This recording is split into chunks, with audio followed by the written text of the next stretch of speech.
Hi everyone. I think we're good to get started. My name is Sarah Leal. I'm the Conservation Technical Assistant with California Rangeland Trust, and I'd like to welcome you to our second session of the Virtual Fencing on California Rangelands webinar series. Um, so last week we had part one, which was more of a company comparison, and so today's is going to be a cost comparison because pricing is obviously a huge deciding factor in choosing virtual fence. And so just a little bit of a background on California Rangeland Trust. The trust was founded 28 years ago by the California Cattlemen's Association. At the time, there were limited land trusts that understood the ranching business, and as a landowner looking to enter into a perpetual contract, they usually want to do it with a group they trust and understand their business model. At the time, we thought we would help a few ranchers conserve their working lands, and now, over 2.5 decades later, we have helped 106 ranching families permanently protect over 433,000 acres across the Golden State. For the last 3 years, the Rangeland Trust has worked hard to broaden our scope to include facilitating programs for the benefit of our ranching partners and the greater ranching community through the work of our programs department. At the end of the day, conserving the land is only the first part of our mission, and making sure ranchers have access to the resources and tools they need to steward the land is just as vital. This webinar today is part of our ongoing commitment to bring these educational resources to the ranching community. We have hosted a number of webinars that range from insurance coverage to wildfire protection, as well as third-party verification programs. You can find all of our past webinars on our YouTube channel, and we will drop a link in our chat for that. And then we'll also drop a link in our website in the chat if you would like to learn more about our organization. With that, so we're going to have a similar format to last week's webinar series. We're going to have each of the reps for the 4 companies that we have joining us. We have Vence, No Fence, Gallagher, eShepherd, and Halter. And then after they give their presentations on pricing, we'll have room for 1 to 2 questions. And then at the very end, we'll have more time for further questions if there's any lingering after that. We're also going to have a presentation on a cost comparison tool that is really interesting that's out there, and I will be sharing some funding opportunities if you're interested in getting started with virtual fence. So as you might have seen, this webinar is being recorded, so if you missed anything, you can go back and rewatch. Next week, we're going to be sharing the recording as well as some more resources that we have referenced in the webinar today. So with that, we're going to get started with events. So let's see. We have Nathaniel Slinkert to share.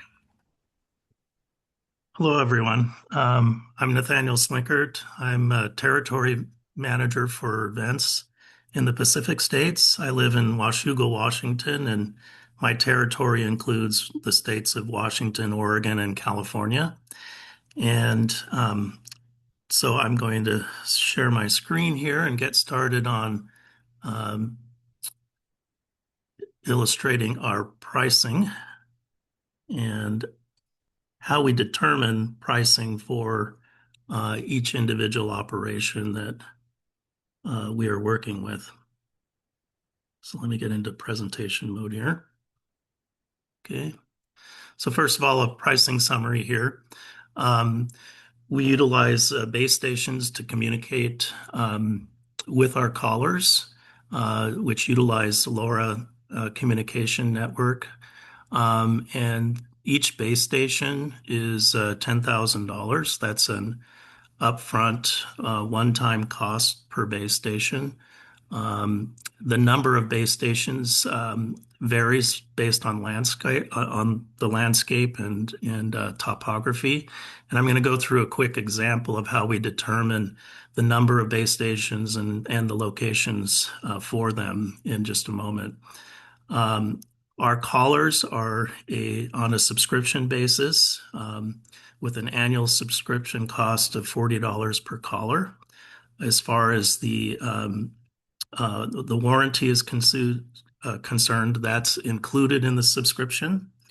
So if a collar is broken, falls off the animal and you can't find it, or malfunctions for some reason, we'll replace it for free as part of the subscription. We use a single-use battery in our collars, And so that's also a one-time cost. Actually, it's an annual recurring cost of $10.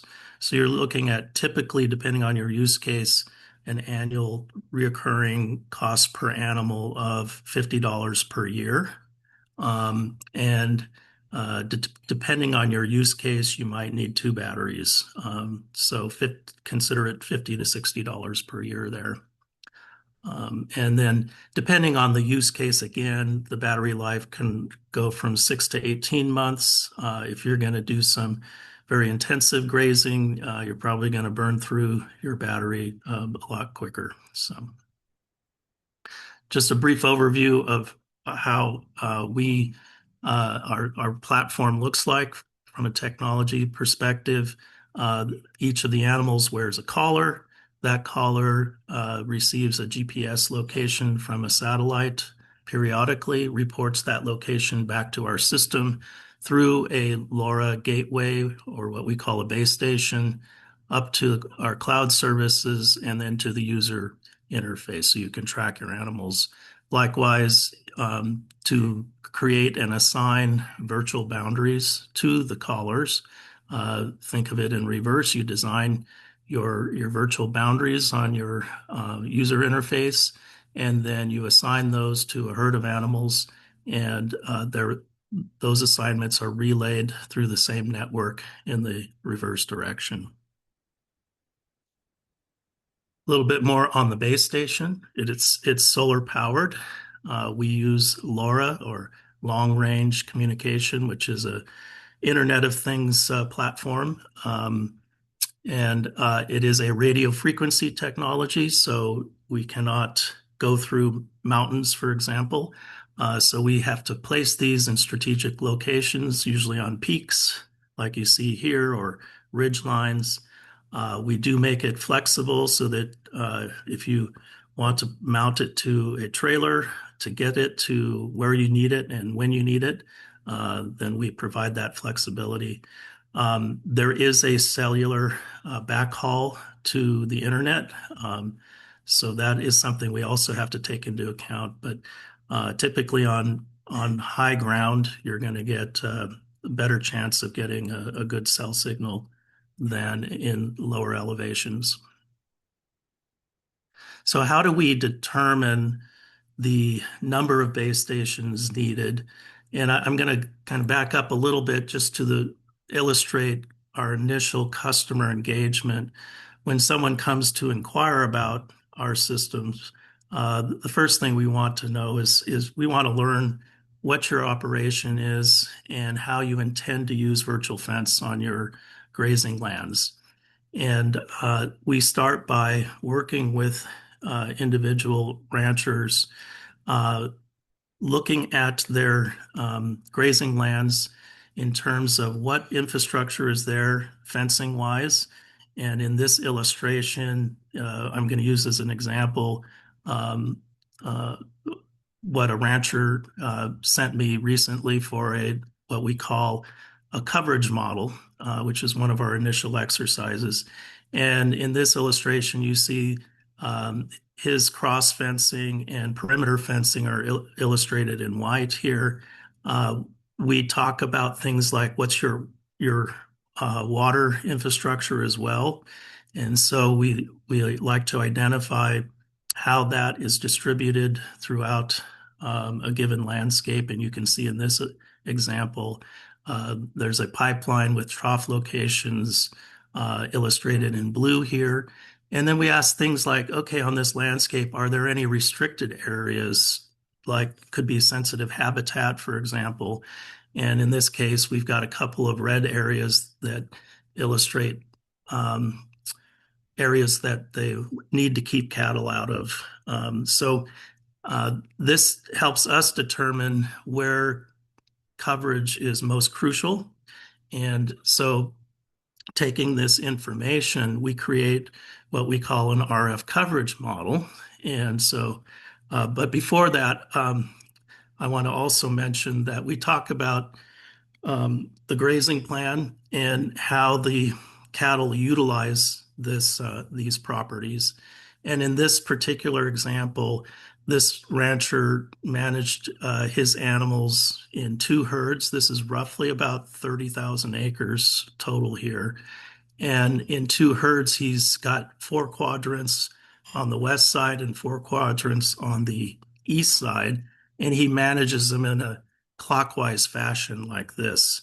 And the reason that this is important to us too is that at the end of say, a summer grazing season at gathering time, we really want to make sure that we have excellent coverage where they plan to gather the animals. And in this case, it's in these lower right-hand quadrants.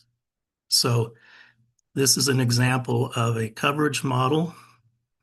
And as you can see in this landscape, given the topography, there are four base station locations providing coverage. And in this case, we're covering more than 95% of the landscape here with those four towers.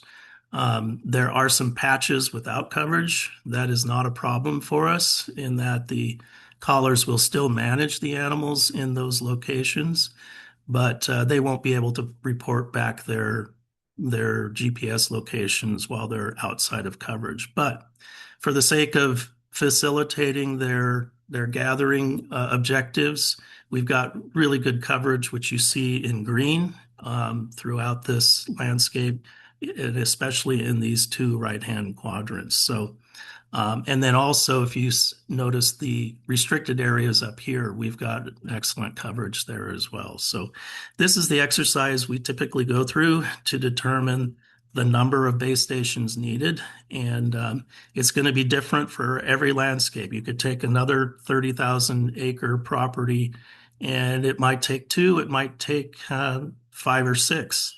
The nice thing though is we also provide flexibility in that ranchers can trailer mount our base stations.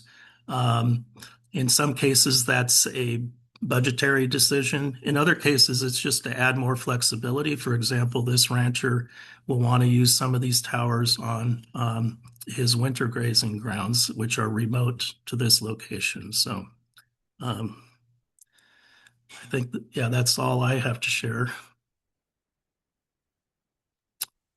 Great. Thank you. Um, are there any questions for Nathaniel before we move along to the next presenter? All right. Thank you. And our next presenter is going to be Jack with No Fence. You see my first slide? All right, so yeah, it's good to be back. We talked a lot last week about how No Fence is flexible in a lot of different ways. I think that applies to our pricing too. We really try to meet operations where they are and match our pricing to your operation rather than vice versa. So I think one of the most important ways we show that flexibility is with our money back guarantee. So we allow producers to try, new customers can buy up to 50 collars, use them on their livestock, in their operation, in their context for 90 days. And if you're not happy with the product for any reason, you can return it for a full refund minus shipping. We know that seeing is believing, and this is kind of our answer to that. We think you have to see it to believe it, and this allows you to see it with really no risk for 90 days. So our pricing has kind of two elements. I guess I'll back up. We do sell the collar outright. You purchase the collar up front. We don't ask you to sign any contract. You're not committed to staying with us for any length of time. Yeah, just very, very nimble from the beginning. And there's two elements to our pricing. So the first on the left, I don't know if you can see my cursor, but on the left, you see the upfront cost. That's the cost of the collar itself. That price would be, for example, for the cattle collar, $349 for the collar for a small order of 5 to 24 collars. The cost of that collar includes the subscription for the first 12 months. And after those first 12 months, you can choose between annual or monthly billing for the subscription. The subscription is referring to the cell connectivity, GPS connectivity, access to the app, things like that. So if you graze year round, the $45 per collar per year is your best bet. But if you do not graze year round, if you bring your animals in over winter and feed hay or anything like that, you're better off paying monthly because that allows you to pause your subscription for those months that you're not using it. Again, just really trying to be as flexible as possible so that we can match your operation. Yeah, and then the pricing is based on volume. So there are price breaks starting, at 25 collars, the collar reduces to $309, and over 100 collars, the conversation can continue, but it starts to get much more complicated than is worth discussing on just this general call. But what you'll also see over 100 collars is that subscription price decreases to $35 per collar per year, or $4.50 per collar per month. No matter what approach you take, what size, there is the 5-year warranty. So as you're penciling out your cost, you can trust that you will get at least 5 years of use out of this collar. We anticipate more like 7 to 10 years of use, but for the sake of being conservative, the warranty guarantee is 5 years. If the collar breaks or malfunctions in any way in normal use on livestock, we will replace it at no cost to you. So we understand though that upfront cost in the first year is challenging for a lot of operations. It can be difficult to cash flow that upfront. So we are also offering a 5-year lease to own model. So what that can look like, it's the exact price is based on volume again, but it can be as low as $85 per collar per year for 5 years. That price includes both the cost of the collar and an annual subscription for all 5 years. After those 5 years, you own the collar outright and revert to just paying that subscription fee of $35 or $45 per collar per year.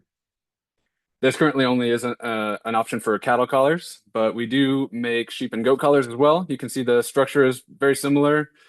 Just the cost of the collar, it is a smaller collar and a smaller cost for that reason. So $269, $239, and even the potential for better prices over 100 collars. The subscription fee is the same, and the 5-year warranty, of course, applies as well. So again, a lot of flexibility in there, and especially for larger operations, it's worth a more detailed conversation to make sure we're putting together the pricing model that best fits your operation and your cash flow. So worth a phone call to discuss in more detail.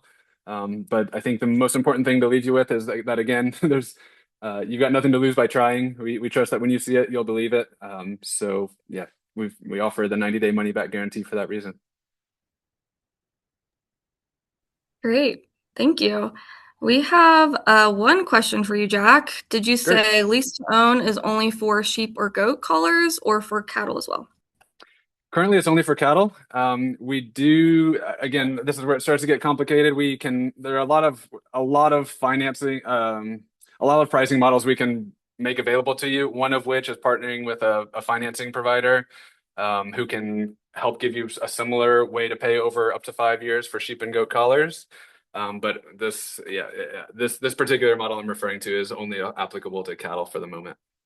Again, worth a conversation. We can really try to tailor something to your needs though. So please call us. And then if there's no other questions, we have a question about if the system is cellular based or does it use base stations?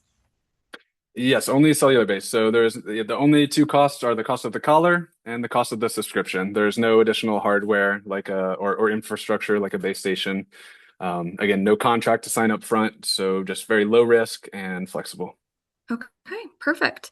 So moving right along to our next presenter today, we have Cade with Gallagher eShepherd. So let me go ahead and let's see, spotlight him, and then you can go ahead and share your screen. Cade, when you're ready. Hi, everyone. My name is Cade Brocker. I'm a customer success rep for eShepherd. Excited to speak with you all here today. So we are a broad-reaching animal management company. We've been in business for 88 years. Gallagher has a full range of animal contaminant products, as well as water monitoring and other things like that, as well as our eShepherd virtual fencing line. So we are very proud to have we have a smaller team compared to some of the other virtual fencing companies here in the US, but we are all very proud of our hands-on livestock experience. So we're very excited to be able to provide all of our customers with that, with the livestock mind, to be able to help them and make sure their operations reaching their goals. We also are uh, uh, very lucky to have our own manufacturing. So all of our products are manufactured on site by Gallagher at our home manufacturing plant in New Zealand. And we stretch over 14 countries and are growing rapidly.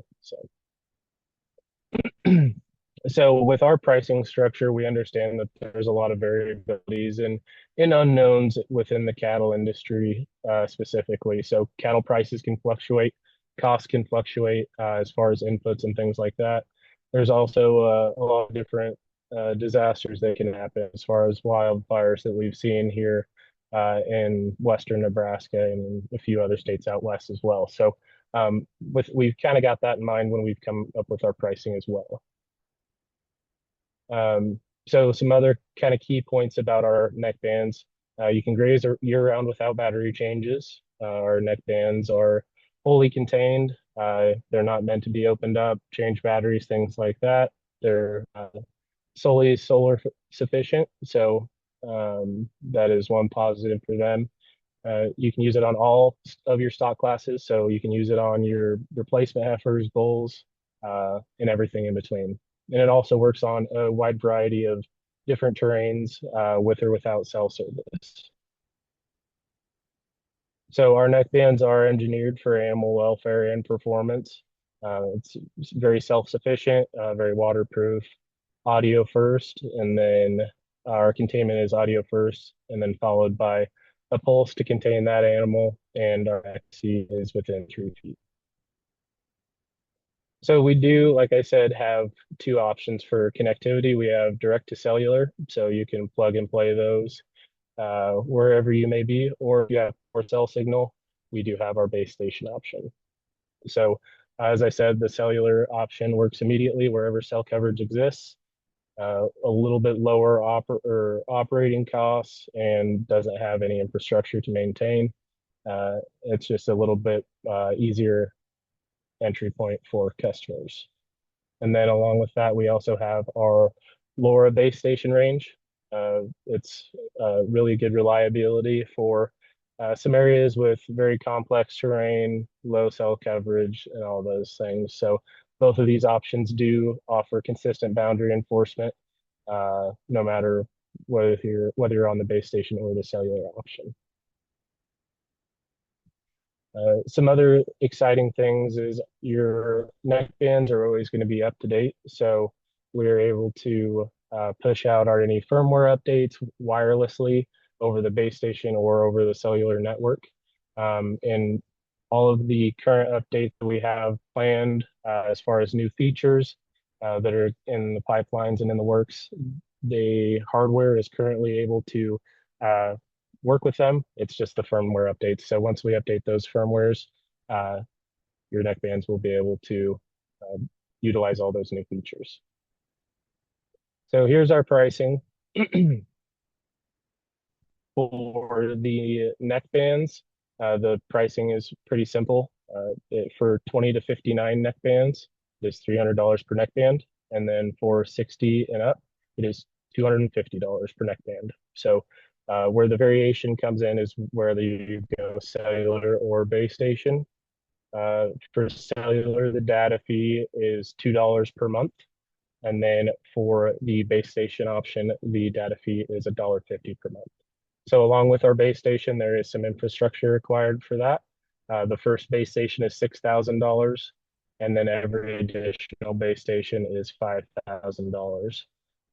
So no matter which system you go with, we're there every step of the way to make sure that you are purchasing the right system and it's going to work in your use case and where you're located at. So for the cellular option, we do what we call a walk test, and that is to make sure that the neck band is able to connect to cellular activity or connectivity and send and receive quality messages so it'll be reliable. And then as far as the base station, LoRa base station option, we do a site assessment, much like what Nathaniel walked through earlier, showing you the ideal points to place your base stations, making sure that we provide you with the optimum number of base stations for your operation. So with our kind of streamlined and straightforward pricing structure, it allows you to be more aware of your costs over time. So you buy the hardware outright and invest when it suits you best, and you're able to expand from there. If your neck bands aren't communicating or aren't on cattle, you don't pay for those neck bands for your data fees. So it's charged monthly, and we also can bill annually. Your hardware is yours to keep. Our neck bands do have a 3-year warranty. So we do expect the neck bands to last 7 to 10 years, and that is based off of the battery lifespan that we have in them. So our neck bands use the same or a similar battery to what's in our solar fencing chargers. And so we expect these to last 7 to 10 years. And then all of this just makes everything a little bit more streamlined for your balance sheet as well. So that's all I've got. Is there any questions? Awesome. Well, I think we are good to move along to the next presenter. Thank you again. Next, we have Charlotte with Halter. Hi, I'm Charlotte. I cover Northern California for Halter. I'm the territory manager, so I do sales and then also account management for all of our current customers. And we're going to talk a bit about the Halter billing structure and what that covers. So Halter bills annually, and we do 3-year contracts. And this price includes the collars and all of the software. The collar that you can see pictured here is solar powered, so there's no adjustment or battery maintenance replacement. And we expect collars to last 6 years. That's as long as we've had them on cows. So that's as long as we say they live. But all of our hardware is covered under lifetime warranty. So as long as you are subscribing to Halter, all of that hardware is covered. If we automatically send spares up front, so you have them on hand, and if you need to tag them on, we leave that up to producer's discretion to put on as needed. And we'll automatically backfill those as you use them up if need be. So that's kind of everything on the collar side. The app is updated quite regularly, and it can be accessed from any device that you can download an app onto. So any smartphone or tablet, Android, iPhone, anything. And then there is a read-only version of the app on the computer. So anyone who wants to check in on where cows are at or see what kind of boundaries you have live at that moment, you can do that from the computer as well. We ultimately leave in the login information up to producers. You can distribute that to whoever you want to have access. And yeah, so just as I said, that cost is covering the hardware, which is the collars themselves are owned by producers outright from the get-go. And then that annual subscription is paid each year. And it's basically a subscription to the software that allows the collars to work and also the app. So that cost is $96 per head per year. As I mentioned, we do 3-year contracts up front, and there is a 100-head minimum, but beyond that, there are no other price breaks or anything. Above 100, it's all the same price of $96. And then the last factor here that I have on the screen is direct to satellite, which I'm sure a bunch of people are curious about how that works. So I have linked a video here, just a minute long. I figured we could watch that together, and then I can answer any specific questions about how direct to satellite is working. So this should work, hopefully. You heard right. Halter Virtual Fencing is now powered by satellite. No matter where your cattle graze or where you virtually fence, unlimited fencing is now available for even the most remote operations.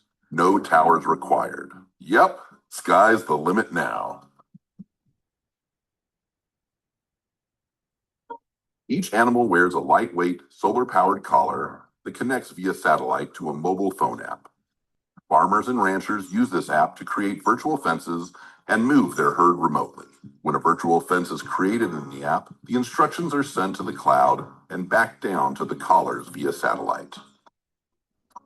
At regular intervals, collars take turns as leaders in the herd and connect to satellite to download information about virtual fence locations and new grazing areas. The leader collar then shares this information to the other collars in the herd. Collars also share information, such as location and animal behavior, back to the leader collar. This data can be viewed 24/7 in real time in the Halter app. Throughout this process, system checks ensure that all collar data is successfully uploaded and that every collar receives the latest instructions. The cycle then repeats, keeping the herd connected. So that's it. Sky's the limit now. Okay, so that's just a brief video kind of explaining how, like, very, very high level, how the technology of direct to satellite is working. But the sort of the highlights there are that this is all designed to be functional on these really large, rugged landscapes. Specifically, as I mentioned last time, we're headed out onto much more federal lands this summer. And so on those like really big grazing permits, that's exactly what this was designed to help function on. So even collars that might not be in direct, have clear view of the sky will still be able to receive updates and stay connected at all times because the collars are able to communicate with one another as well as the satellite.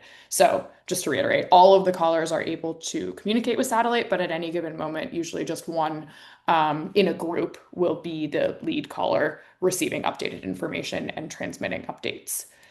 I'm happy to answer questions on that when we get to it. Just wanted to lastly shout out that that's all of our physical stuff, like the collars and the app.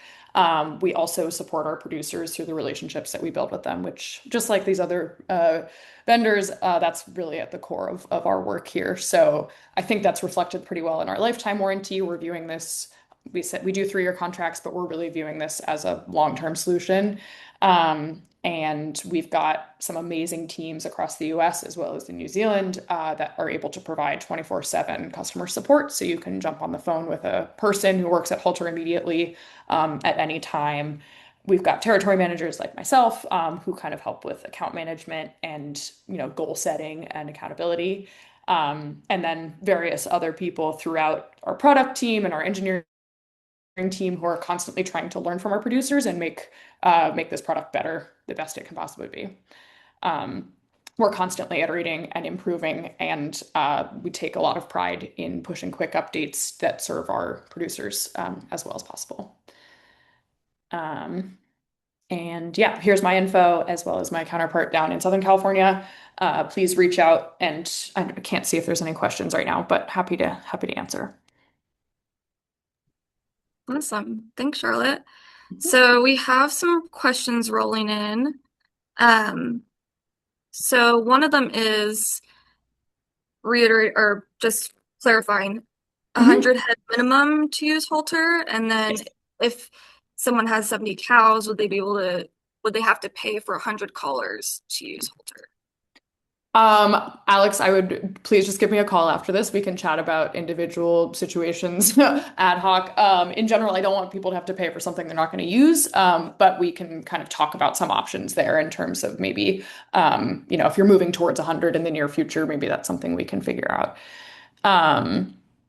I also see he asked about collars communicating with satellite, not cellular. That's accurate. So they're able to communicate with cellular and satellite, and they'll default to whichever is easiest in that moment.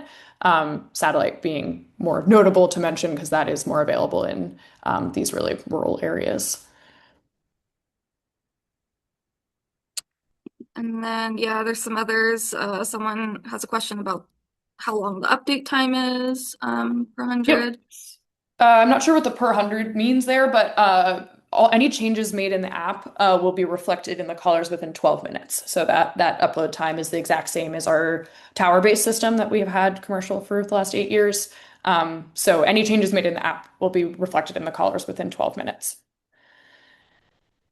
And then clarifying the collar cost and if there's a subscription cost. Yes, so the collar cost is a subscription. That's an annual cost of $96 per head per year. Okay, great. Mm-hmm. I think that's it for you, Charlotte. I do have a question just for everyone. You can answer as in the order that you presented. So for those who have lease options, just clarifying. I know that the tech is constantly evolving. If there are new updates, do the people that lease get those updates? soon after release? And then also, how long do the colors last? Okay, I'll start here. So it depends on the update. Any kind of firmware or software updates can be managed on the current hardware, and that would be under your subscription, your current subscription. As far as any significant future releases, with changes to the hardware design, it would be subject to changes in pricing. We don't know in advance what those prices will be, but right now we're holding to our current subscription pricing, which is $40 per caller per year. And just to reiterate, the warranty is included in that subscription. Great. And Jack. Yeah, so similar for us, we don't do a leasing model. It is an ownership model. So you purchase the model that you purchase. I will say, like, our current model is the 2.5 model. We do have a lot of customers still using the 2.2 model, the previous edition. So just because we came out with the 2.5 model doesn't mean that the 2.2 model no longer works. We're still supporting that model. It's still functioning. I personally use a 4 or 5-year-old cell phone because I'm happy with it. It works fine for me. I know I could spend more money on getting the newer technology if I want it. But my 4-year-old cell phone continues to work as it did when I first bought it. So a similar mindset. Yeah, we give producers the choice. If they would like to invest in the newer model, they can. If they're happy with what they have and just want to keep their budget tighter, continue using the older model. Perfect. And then Cade. Yeah, so as I said earlier, our neck bands already have all the capability to perform all the future features that we have planned for release. And so those are all free with the neck bands. It's just a firmware update that we have to execute, which we can do virtually. There are a few add-ons that are coming out that will have a fee with them. They have more to do with, whole pasture management, as well as some more connections with the core animal management business and things like that. So those will have a fee for them. You can find more information on those at our website, eShepherd.com. Great. And then Charlotte. Yeah, I think pretty similar to what other folks have been saying. All of our updates are just going to be pushed. All the software updates just get pushed automatically to the callers, and that's just a firmware update when they're in coverage. And in general, like historically, when we have really big updates, like for example, when we went from tower system to direct to satellite, we kind of just addressed that on a case-by-case basis with producers. In that, just as an example, in that instance, for folks who had like significant land expansion potential, we've worked out a solution to transfer them over to direct to satellite, so it would be more cost effective going forward. And then for people who were kind of maxed out and had their full coverage covered by towers, we'll keep them on towers. And like others are saying, we continue to support that hardware through maintenance and support. Obviously, all of our systems over in New Zealand are still on towers. So we've got a whole team continuing to work on that. And we never want any of this technology we don't want producers with any kind of defunct technology on their ranches. So we will work with folks to either push updates or continue to help maintain existing infrastructure. Well, next we have a really exciting tool that I would like to share, created by Ryan Reuter of Oklahoma State. And so I'll have him take over, share a screen, and give a demo of his cost comparison tool. Okay, thanks, Sarah. Can you guys see that? Okay, so great, good to be here with you. I'm gonna demo this little cost comparison tool that I built, and I'll at the end I'll show you a couple ways you can try to find it if you want to use it. But as you can see, there are a lot of variables to consider when you're thinking about comparing these different systems and the costs that are associated with them. What I've found, there is no one cheapest system.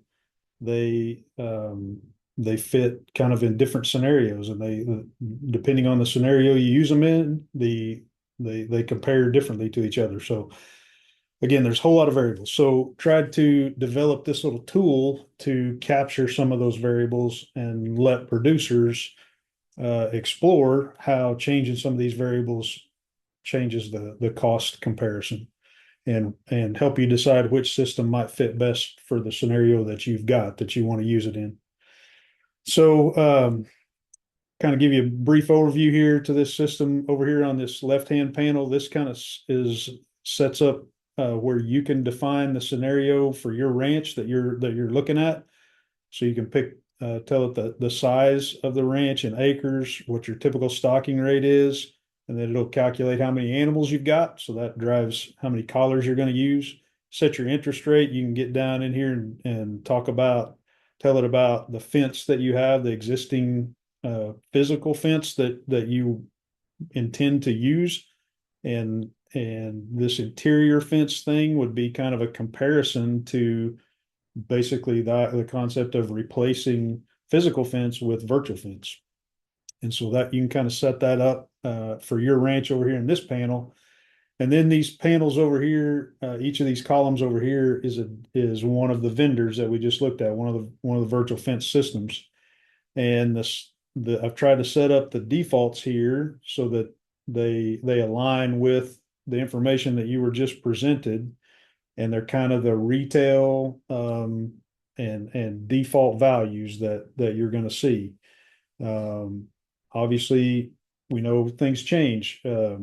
Prices changed yesterday, and now No Fence has got a lease option that I don't have captured in my calculator. Now I'm going to have to rethink the whole logic of how to do this calculator, but that's good that we're developing new approaches. So all of these values you can change to fit your scenario. If you can get a negotiated discount or anything like that, you can adjust these values here for each of these systems.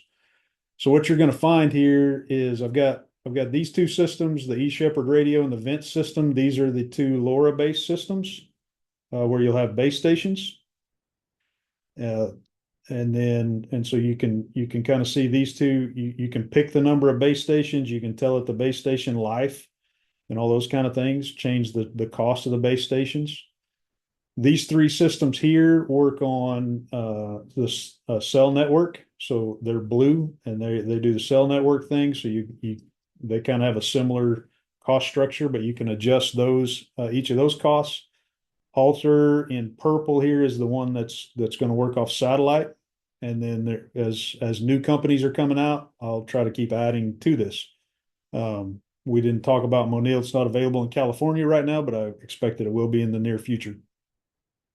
And then so each of these columns here, when you adjust those numbers, it's going to calculate an upfront cost for you. So this is how much cash you'd have to outlay to get started in this system for this scenario. And then it's going to also calculate an annualized cost. And these aren't additives. These are different costs. Don't add them together. The annual cost is basically taking the annualized the upfront cost and projecting it out over the expected life of the hardware with the interest rate, doing all that kind of thing. So it's like the economic way of saying how much per cow per year is this system going to cost, right? So as you adjust the expected lifespan of this equipment, the annualized cost will change because it's accounting for that. And then it shows that annualized cost in dollars per cow per year. So once you get through that, this panel right here is kind of the take-home message. This is the comparison of each of those systems, and I try to focus on dollars per cow per year for those systems in that scenario. So you can kind of see how the different systems compare there. You got some flags here saying that our cow numbers in this scenario haven't reached the minimum that's required for each of these systems. And so therefore that's a flag that the cost per cow is higher than it should be because your scenario doesn't fit this system because you don't meet the minimum number. So that's kind of just a flag there. So so real quickly, I guess I'll change a couple things here so you can kind of see this, see what happens. I'm going to change my stocking rate to 6 acres per cow.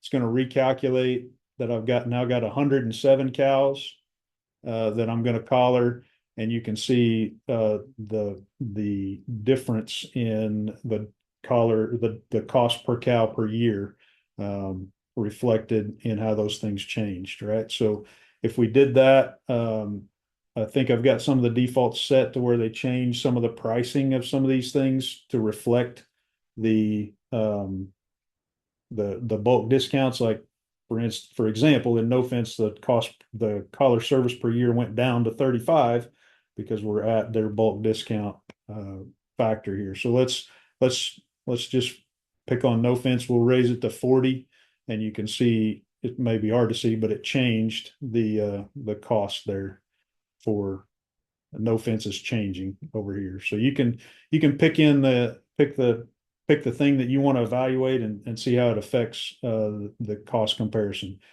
I've picked the collar life for these collars to be at the warranty, at what the company is offering to warranty those. But if you assume that it's going to last longer than the warranty, hopefully it will, you can adjust that. And let's say that we'll go up to 8 years, and you can see how that changes the expected cost and the annualized cost of those things over time. So what I've tried to do here is give you some really good defaults on to get you started on a comparison, but then also make it where you can adjust and really dial this thing in for your ranch and hopefully guide your decision making a little bit there. I guess the last little piece I'll show you, if you've got a scenario that you want to describe, you can type in this box here, click this download PDF report, and I'll flip over and hopefully you can see. It's going to give you a one-page printout summary of that scenario. And so you could print this off, take it home, study it, show it to somebody else, take it to the bank or whatever you need to do, submit it with a grant application that we're going to talk about in a minute if you need kind of a summary of that. So that piece is there for you if you want to print out a scenario and compare it. So that's kind of a real quick demo of that tool. Be happy to answer any questions or evaluate a scenario if you want to explore it a little bit. I can show you real quickly if you want to find it. It's on the web. One easy way might be just tinyurl.com/VF cost. That'll take you to it. If you Google VF cost comparison tool, for me, it comes up in this link here with Rangelands Gateway. That'll take you to it. Your Google may act differently than mine does, but that's a way to find it. Also, if you wanted to go to ranch-tech.com products page, this is my little consulting company, and I've got it linked there too. But there's no cost to use this system or use this tool for you. Any other, Sarah, anything you want me to highlight? I don't think so, but it is good to reiterate that I'm pretty sure your numbers are intentionally conservative, right? They're probably a little intentionally conservative. Yeah, we academics typically try to be a little conservative. So they're probably a little bit conservative, but again, every producer's got the flexibility to dial this in for what they really expect and what they want to evaluate, and can see how that affects their scenario.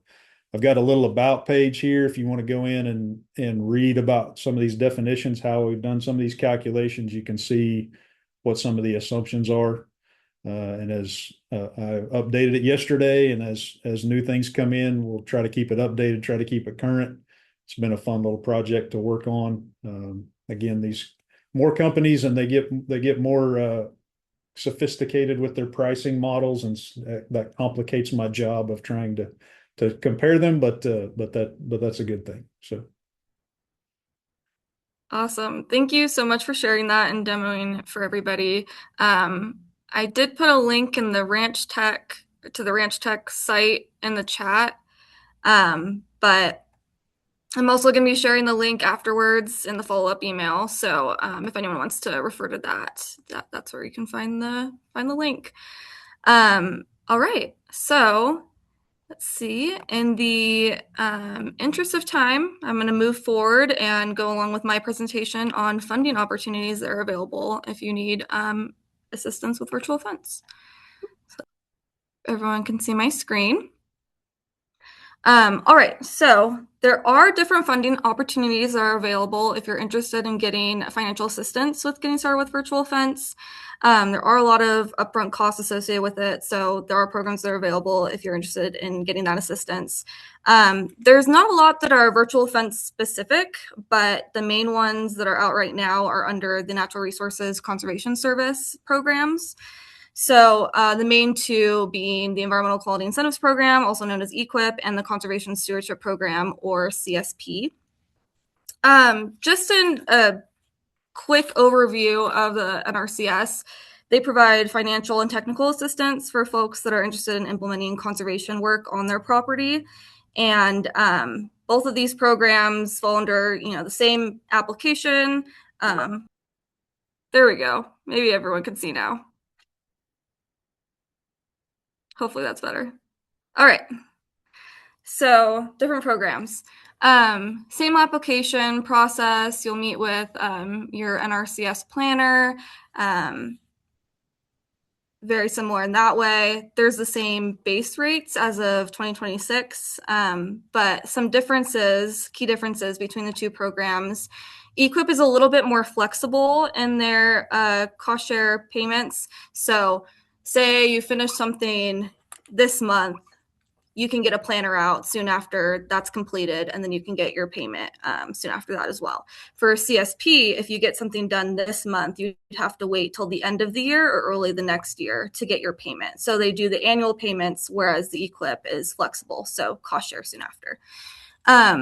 Another thing is EQIP has other payment rates that are available. So you have the base payment rates for EQIP, but then there's also historically underserved rates. So if you fall under the historically underserved categories that NRCS defines, then you can get a higher payment rate on some of the practices.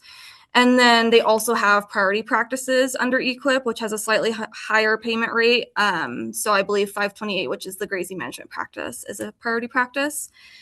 On the other hand, CSP, or the Conservation Stewardship Program, they have annual payments on top of the base payment. So on top of what you're getting for the virtual funds practices, you can also get, or you also will get, $4,000 a year extra that you can kind of use for whatever to improve stewardship on your property. And then the contract is 5 years. So it has to be 5 years as part of CSP. EQIP, you have more flexibility if you want it to be a couple years or a little bit more than 5 years. So those are some key differences. I won't dive too deep into the full breakdown, but available practices. So the two virtual fence specific practices that are available through NRCS are 382 fence through the virtual fence scenario, and then 528, which is grazing management that follows up fence through the virtual fence scenario. So fence is scheduled for 1 year, and then grazing management would be the following 1 or several years.